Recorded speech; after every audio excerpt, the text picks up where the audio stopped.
pour développer notre secteur agroalimentaire, il faut agir ensemble, il faut travailler en collaboration, il faut justement sortir de nos milieux respectifs, sortir de notre isolement. Là, c'est le cas de le dire. On était clairement tous isolés les uns des autres dans les dernières années. Mais c'est important de travailler en synergie puis de travailler en collaboration. Donc, j'espère que ma présentation d'aujourd'hui va vous convaincre encore plus de cette nécessité-là.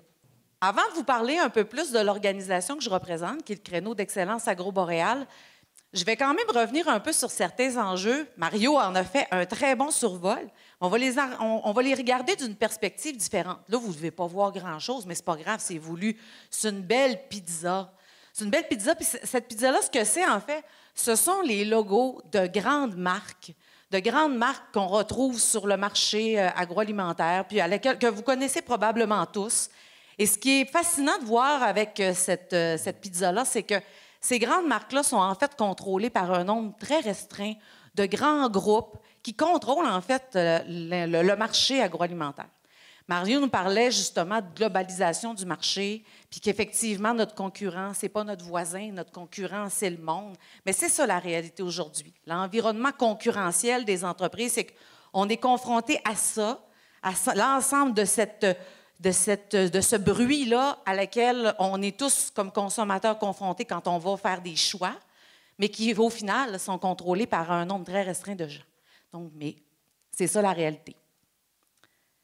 Puis d'un autre côté, sur la réalité du marché, on a, oui, la concurrence, mais on a aussi ceux à qui on s'adresse, donc les consommateurs. Cette image-là, ce qu'elle vous montre, c'est les enjeux de l'alimentation, mais tels qu'ils sont perçus par les consommateurs et par la société en général. Puis ça évolue, ça change constamment. J'aimais la citation de Mario à la fin, « Le réaliste ajuste ses voiles ». Bien, c'est ça, il faut s'adapter constamment. Il faut adapter l'offre alimentaire à ceux qui consomment les aliments, c'est-à-dire les consommateurs, c'est-à-dire la société en général. Et ça, bien, ces enjeux-là, ils s'adressent à l'ensemble de la filière alimentaire.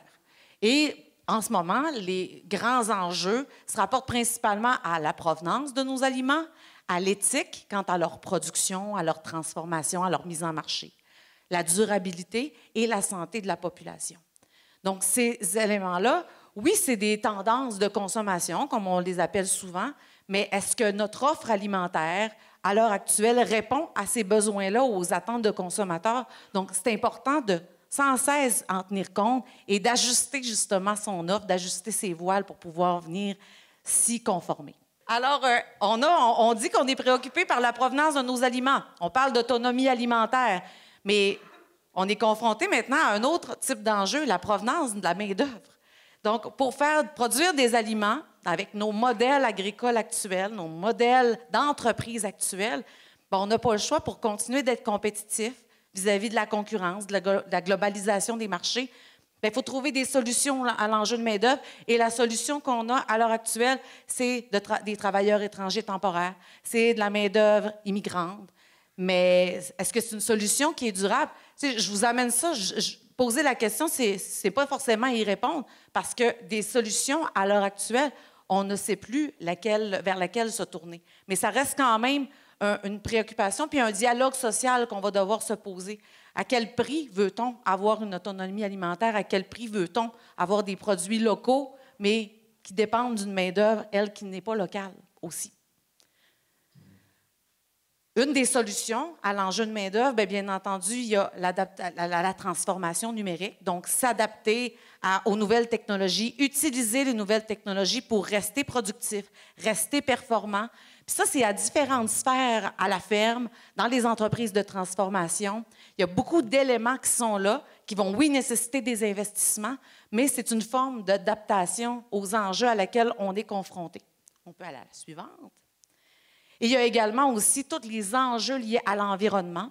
Donc, les consommateurs, on le voyait, sont sensibles à la réalité climatique, à la réalité environnementale, donc que ce soit l'impact des activités agricoles sur l'environnement, que ce soit l'adaptation au changement climatique qui affecte la productivité des entreprises elles-mêmes, puis même le gaspillage alimentaire, qui serait une façon de demeurer plus productif si on avait moins de pertes, donc, et que ça restait à l'intérieur de nos filières. Et le producteur, l'entrepreneur agroalimentaire, lui, à travers tous ces enjeux-là, puis tu sais, je ne les ai pas tous nommés, là, Marion en a nommé plusieurs aussi tout à l'heure, vous êtes confrontés à ces enjeux-là à tous les jours. On ne sait pas par quel bout prendre ça.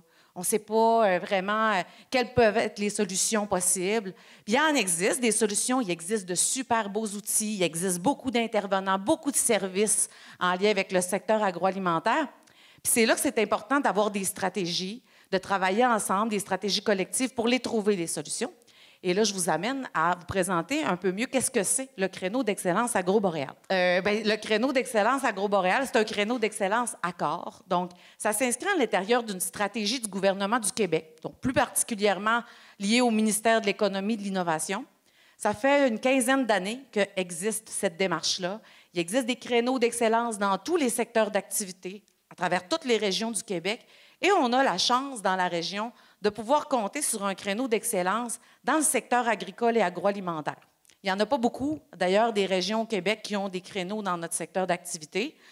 C'est un outil de développement qui est là pour encourager justement le développement de ce secteur d'activité-là. Et la définition de ce qu'est un créneau, d'abord, ça s'appuie sur les forces d'une région, sur la recherche de l'excellence dans les secteurs clés du Québec. Les créneaux, ils vont favoriser le regroupement des gens d'affaires, d'entrepreneurs d'un même secteur d'activité dans une même région, qui vont ensemble se donner une vision commune de leur secteur et qui vont définir une stratégie à long terme pour le développer, le mettre en valeur, et tout ça en collaboration avec les partenaires de leur secteur d'activité.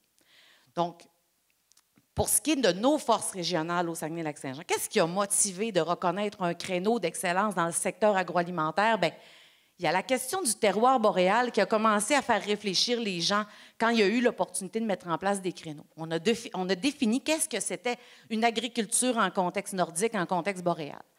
Ensuite, bien, il y a bien entendu le tissu d'entreprises qui sont associées à ces filières-là. Ensuite, les organisations et l'expertise qu'elles possèdent, les organisations de soutien. Et toute la question du développement durable aussi est quand même une particularité qui est associée à notre région et un levier de développement intéressant. Je vais quand même faire un petit retour sur le terroir boréal. Quand on parle de terroir, parfois les gens confondent avec des produits artisanaux, mais au fond, le terroir, ce que c'est vraiment l'interaction qui existe entre un territoire, les gens qui y habitent, les pratiques qu'ils ont développées, et tout ça donne une résultante qui sont des produits qui ont des caractéristiques uniques, des caractéristiques spécifiques. Et des terroirs, c'est une notion qui est utilisée un peu partout à travers le monde, au Québec un peu moins, mais à travers la définition de qu'est-ce que le terroir boréal, on est venu le définir, cette identité-là.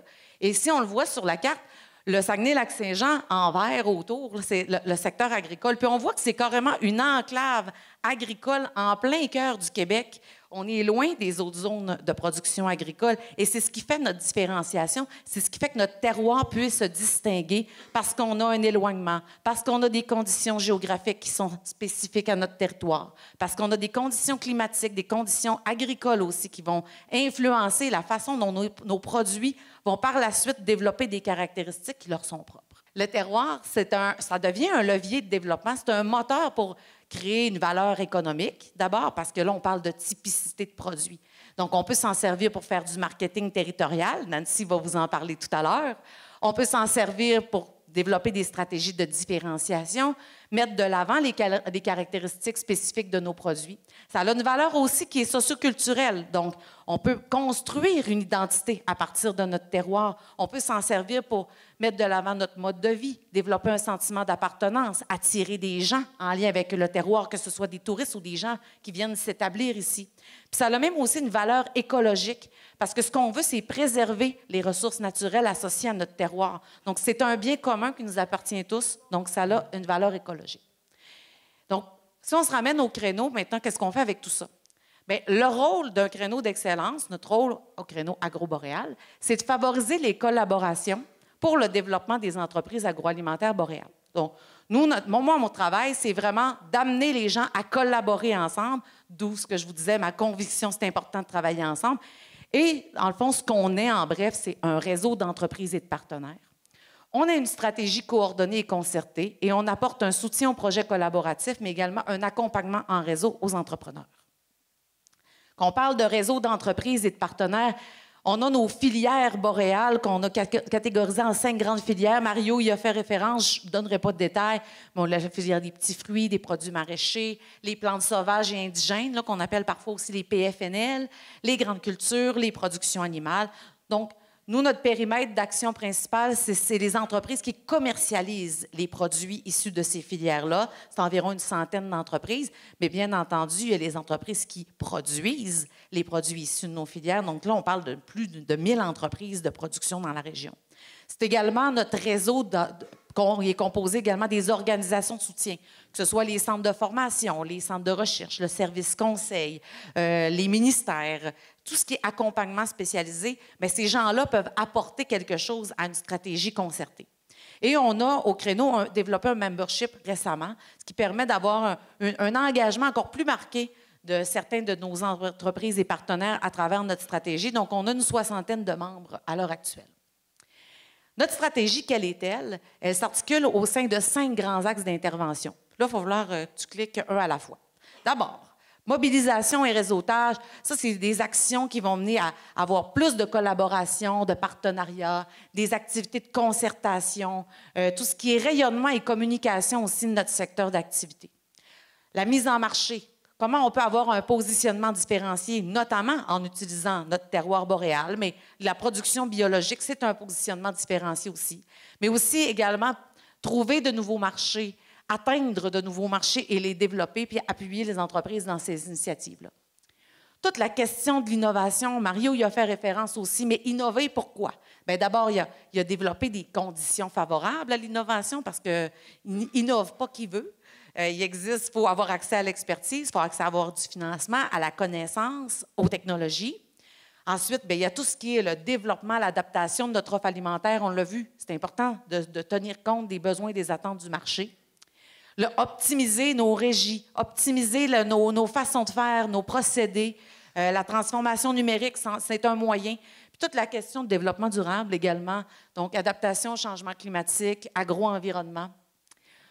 Environnement d'affaires, on va toucher le développement stratégique de nos entreprises, mais aussi le développement coordonné de nos filières. Parce que, oui, chacune de vos entreprises va vivre des enjeux qui sont très similaires. Donc, ça devient intéressant de les travailler ensemble, ces enjeux-là, à travers des stratégies de filières.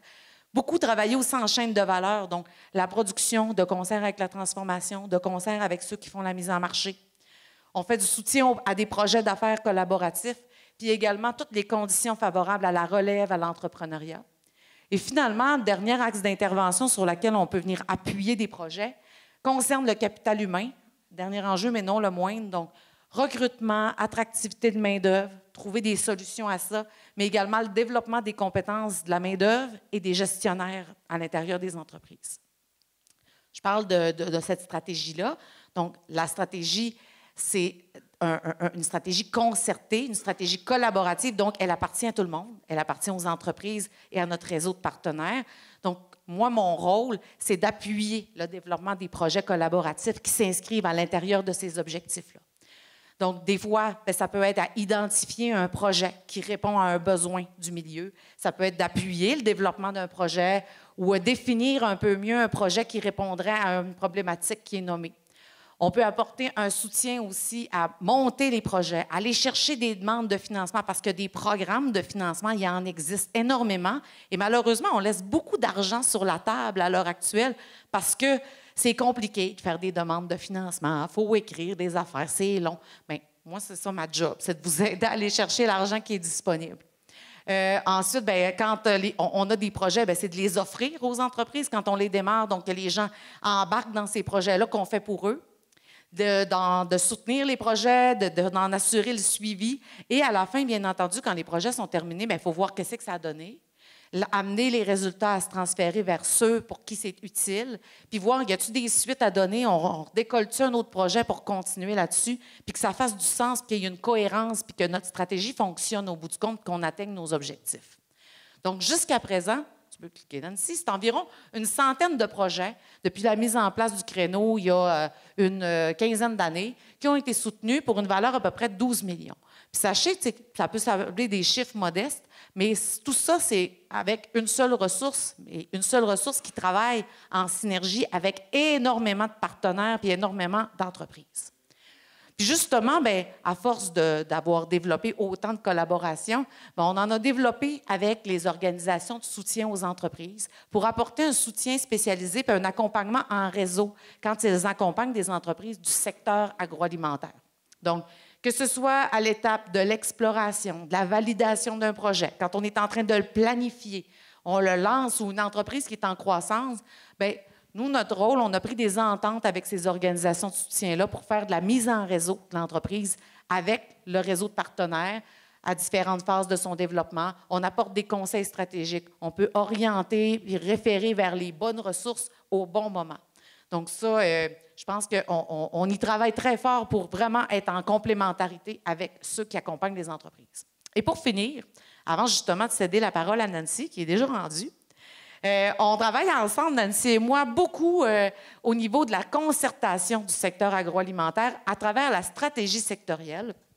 Donc, cette stratégie-là, qui est le moyen par lequel le secteur agroalimentaire a choisi de se concerter au niveau des intervenants. Parce qu'il existe beaucoup d'organisations, hein? On a les défauts de nos qualités dans le secteur agroalimentaire. Le monde dit c'est mêlant, il y en a donc bien des intervenants, qui fait quoi. Mais sachez que nous, on comprend très bien nos rôles respectifs, puis on travaille ensemble à travers cette stratégie-là qu'on copilote la table agroalimentaire et le créneau d'excellence ensemble. Donc, on a d'ailleurs un très bon support de l'UPA à cet effet-là. On a eu des rencontres hier avec les élus, puis également avec notre direction régionale du ministère de l'Agriculture qui nous supporte dans le déploiement des activités de concertation. Donc, moi, ça fait le tour pour moi. J'espère que vous allez avoir une meilleure compréhension un peu, du moins, du rôle qu'un créneau d'excellence peut jouer au niveau du développement d'un secteur d'activité. On a la chance, comme je le mentionnais, d'en avoir un dans notre région. Bien, utilisons-le. Nous, on a accès à des programmes de financement, en plus des services que je vous énumérais là, donc des programmes de financement privilégiés au niveau du ministère de l'Économie. Donc, c'est juste un outil de plus dans notre portefeuille, même si c'est mêlant. Bien, moi, je pense que vous êtes extrêmement bien desservis en termes d'expertise, mais en termes de soutien et d'intervenants.